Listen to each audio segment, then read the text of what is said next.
right now. And this is the round of 32, and then you go into round of 16 after that. I gotcha. Now see, the way I play cards, and the way that most people that I know play cards, we don't really play in tournament format because we don't play in tournaments. Sure. So we have like, you know, my decks would probably be like way illegal in a tournament setting, just because of like, you know, there's a lot of cards in there that aren't, they're really old, or, you know, nasty combos that probably, you know, wouldn't be allowed in tournament play.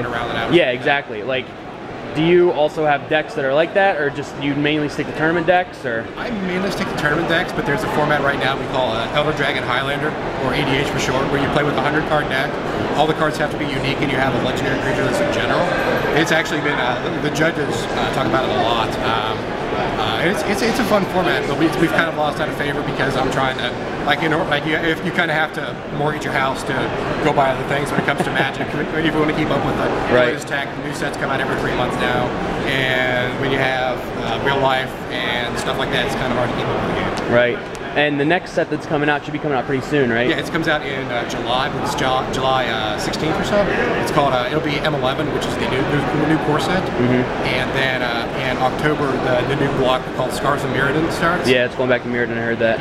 Yeah, for the meantime. But they actually did announce a big rotation in some of the older formats. I might want to look up online if you're interested in the old formats, like especially extended. That got like flushed out. Like that got cleaned up. I think it's going to be a lot easier for someone who who's like, oh yeah, I've been playing the past couple of years, but you know I stopped because I can't afford it. You can actually go back, take your Fairies deck, and go to come to a PTQ and try to queue with very cool, legitimate deck. Very cool. Couple really quick questions so you can get back. What's your opinion of this? Like they've been doing a lot of messing with the formula of Magic lately. You know, like they added the leveler cards. I just was in the exhibit hall the other day and saw this new thing called Archenemy, which it kind of seems reminiscent of like the Planescape cards that they did or whatever, or the Plane Chase cards or whatever they were called. Yeah, well, I mean, you know, I know my views on it. I think most of Game Journal knows my views on it. But as another veteran Magic player, what are your views on the whole? Well, as for you speaking of the rules changes? Or? Yeah, well, just like I get frustrated a lot because it seems like, I don't know, I'm like, why mess with the formula? I guess Magic seems to have done pretty well for the last 15, 20 years. So why start all of a sudden shoving all this other stuff? I think you kind of have to. Ever since Lorwyn, they added like a new card type to the format, which is Planeswalkers. Right.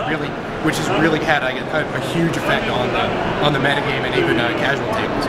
As for casual Magic, I don't play that much casual, just because it's kind of that. I totally see Archenemy, and I see it being a whole lot of fun. But at the same time, it's just like you got to pick your battles. Right.